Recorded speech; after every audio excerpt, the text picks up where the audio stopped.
guys, it's Holly. Welcome back to my channel, which entails my life, my lifestyle, and lots of random things. So today I wanted to take a moment to address that October is National Domestic Violence Awareness Day, or Awareness Month, I'm sorry. October is Domestic Violence Awareness Month. And I wanted to take a minute to also address the Gabby Petito case, which has become quite public since Gabby Petito is an American, or was an American van life blogger. And she was well known from Instagram, and I don't think it was YouTube, but I want to say it was like, not TikTok, but she was basically documenting van life with her fiance. And so Gabby ultimately went missing last month. She was reported missing, and she was last talked to and seen in late August. And so her fiance went back to his home in Florida after she was deceased, essentially. And pretty much everybody assumes that he definitely likely had something to do with her homicide. And so some of you might not know about the Gabby Petito case. I think most people do because it's been so public. I don't know why her case has necessarily gained quite as much attention as it has. I think it's just because all the different circumstances playing into it, and the fact that her life was in fact very public.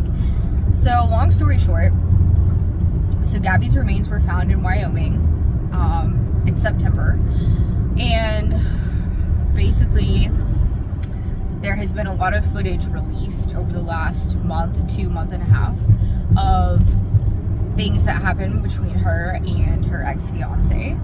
And so I want to point out that there was an incident, a domestic violence incident, in which it was some video footage that they had from Utah, in Moab, Utah, where Gabby and Brian Laundrie, her fiance, were arguing and got into a fight. And so the cops got called as bystanders saw what was occurring. And so the police pulled them over, tracked them down, and questioned them for quite a long time, trying to figure out what was going on and how to deal with the situation. So long story short, when it was all said and done, they actually labeled Gabby as the aggressor, when in reality it was clearly Brian. And the man that made the 911 call actually reported that Brian was hitting her. And so ultimately, Gabby kind of had like a battered women's type syndrome, and she was basically essentially trying to take the blame for what was going on. And that's something you see a lot in abusive relationships. And it does not have to be a woman that's being abused. It can most certainly definitely be a man as well. It definitely goes both ways. Now, obviously, I think most of us would agree that men generally have a physical advantage over a woman. And so, you know, I definitely just don't think that it's okay for a man to ever hit a woman or to lay hands on her.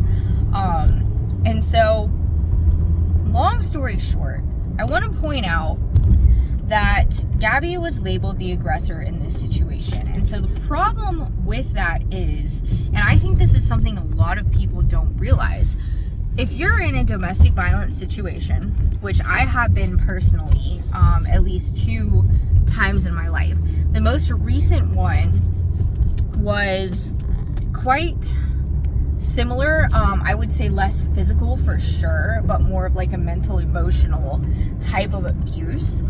And in my most recent domestic violence experience, unfortunately, I actually was labeled the aggressor myself in a situation when I was in fact not, and I was trying to defend myself.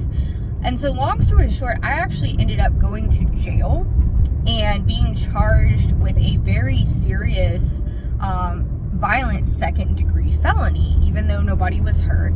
So that's a long story. I actually did a separate video on that a little over a year ago, I want to say, maybe a year and a half ago. I did a video on that, talking about the time I was arrested for a crime I didn't commit. Now, fortunately, those charges were dismissed later that year, after about several months, I'd say.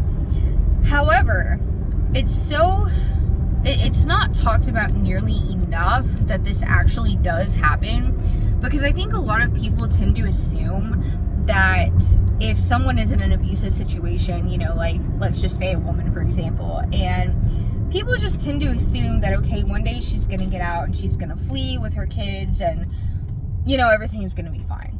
But it's little acknowledged that these things do happen. And one tactic that abusers will use is they will ultimately try and place blame on you and have you arrested, or try and basically use whatever they can to make you suffer and to hurt you.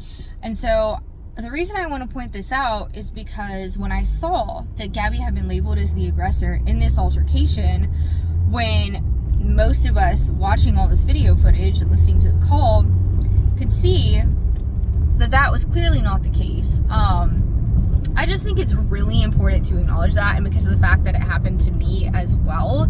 The only difference is Gabby was not arrested because they labeled the situation a mental health crisis, and in my case they did not. And so I was in fact arrested and charged with a crime I did not commit. And so it's important that we talk about this, because it's actually a lot more common than what people realize. And if you're in a domestic violence situation where you're constantly dealing with domestic violence, then it's important that you understand this to hopefully prevent you from ending up in a situation where you would be labeled as an aggressor and potentially get arrested or have charges brought upon you, or even a ticket, whatever the situation is.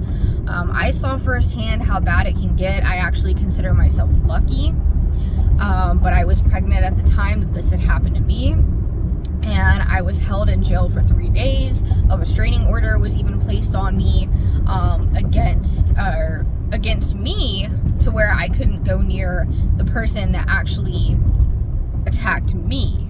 And so it can get twisted really, really quick. And all it takes is, you know, a cop to not believe you, or certain circumstances coming into play in a certain way, shape, and form, to where it makes you look like you were the aggressor. It is not hard to do. It is not hard for an abuser to make you look like the bad guy. And so that's what I want to point out today. I will be doing a lot more videos on domestic violence in the future. But for those of you that don't know much about the Gabby Petito situation, they still have not found Brian Laundrie. He's still at large. Most people believe he is in hiding. Some believe he's just kind of gone mental and he's out living off the wild. We don't really know. But I do hope they find him. I hope they find him alive and figure out the truth and get justice for Gabby. And I feel like, as I was, that she was definitely failed by the police in a different way, but in a similar way, in the same point. And it really breaks my heart, and it really hurts. It really hurt me to see all that footage, because I specifically remember that I looked the exact same way when I was talking to the police during my incident, and I felt the same way. Like, I could just feel it, and it was really sad. So just want to point that out. But yes, again, October is Domestic Violence Awareness Month. So definitely, if you did not know this before, you know it now. To recap, that a form of abuse that's actually commonly used is when an abuser will place blame on you and make you look like an aggressor, which can lead to you getting a ticket, you being arrested, you potentially even going to prison for something you did not do, false allegations. So I just want to point that out there, and I will see you guys in the next video. Thanks for watching.